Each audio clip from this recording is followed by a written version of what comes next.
Wat Hapdeng ke Jingjor jeng uslap mentakasngi ke St. Anthony's High Secondary School at Umkra. Ha ke jingalam jeng iway na kinong hikay ke ni ke Skul inis nividita lungdo. Klami ipat ba hasurok pan penong ke jingat rali na pelau jeng ke Skul syadu syalat Umkra point. Rengkat ki plakat pan pensngo bat kentu syikipat ba.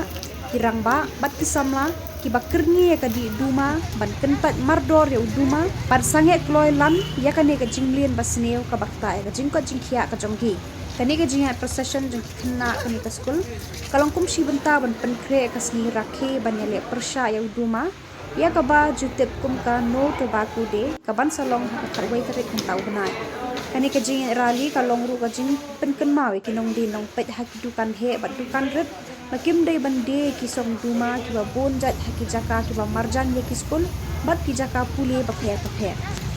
On behalf of the principal of St. Anthony's and the school students, I would firstly express my gratitude to the government for giving us this opportunity to campaign on this World Tobacco Day and saying no to tobacco. It is indeed a very important initiative for us as a school because many of our students are indulging in tobacco in some form or the other.